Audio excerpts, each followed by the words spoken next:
Hey everybody, my name is Tyler Sullivan and I am here in Buford, Georgia at First Pentecostal Church, and welcome to another session of Lifekeys. And when they asked me to do this episode, I started thinking about what has been going through my mind as of late, and just a quick word to inspire, to help, to bless. And my mind went to 1 Kings chapter number 17, where we are introduced to Elijah.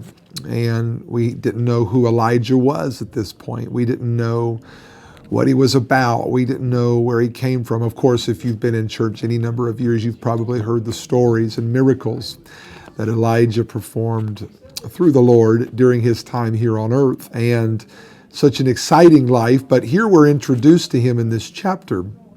And as we're introduced to him, our introduction in this setting is he just shows up and says to Ahab and all of Israel, there's going to be no rain until my word. No rain until my word. Now that's a powerful, powerful statement, because if you think about that, no rain meant no crops. No rain meant no herds of cattle. No rain literally meant no life. And so for this random guy to come out and all of a sudden just declare to Ahab and Israel, there will be no rain until my word, was a powerful thing. And for Elijah, I'm sure it was a special moment. Think about that. If the Lord used you in some sort of atmosphere or story like that, it would be a powerful moment. But then after this moment when Elijah is introduced to all of Israel by this powerful word, it takes a shifting in the story. The story changes. And you have to know that Elijah now is probably thinking, okay, all of Israel knows who I am now. All of Israel probably, well, the Bible says all of Israel, yeah. All of Israel probably knows that I'm the one who gave the word. There's not going to be any rain. That's a powerful word. And maybe he began to become a little puffed up in his spirit. Maybe he began to think, okay, now and it was a grandstanding moment. What a powerful moment it was.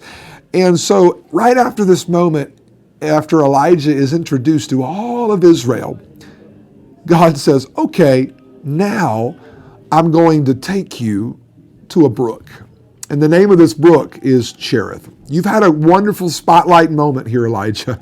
But guess what? Now I'm getting ready to take you to a brook. And this brook is named Cherith. And if you look up the word Cherith, it literally means a cutting away. God takes him from a spotlight moment to a moment where there's going to be some things that are now going to be cut out of your life, Elijah. What I'm going to cut out of your life is any notion that any of this is about you. Any notion that anything that happened on that mount is going to give you any glory. And I'm going to cut some things out of your life. And so the Bible says that as he goes to the brook, the only thing that's there is water, and the birds are going to bring him food every single day. His life source is literally now the Lord. And he's got to depend on God. And the Lord brings him to this brook to cut some pride out of his life and tell him, hey, guess what, Elijah? I'm your source. And all good and perfect things are going to come from me. And the Bible says that ravens brought him food. And my point to this whole broadcast today is I want to ask a question. What are you going to do when the raven is the only witness of God's supernatural provision in your life? What are you going to do when nobody else can see that God is working miracles in your moment of tragedy? What are you going to do when nobody else knows about God's provision in your life? What are you going to do when it's just a raven? Sometimes God brings us to places in life and he allows us to go through seasons where God just cuts some pride out of us and he proves to us that, hey, not everybody may know that I'm working in your life, but guess what? I still am.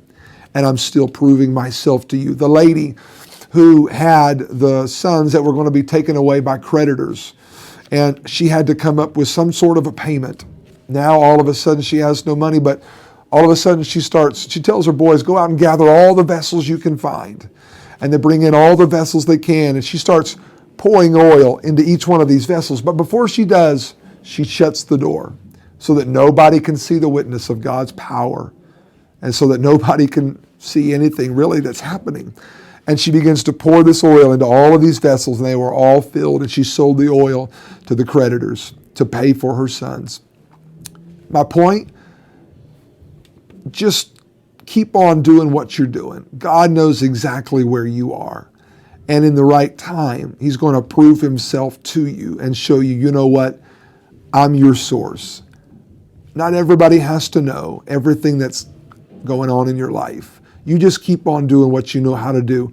And sometimes in life, the only witness of God's supernatural provision is going to be a raven. And you're going to have to be okay with that. God bless you. I love you. Let God keep taking care of you.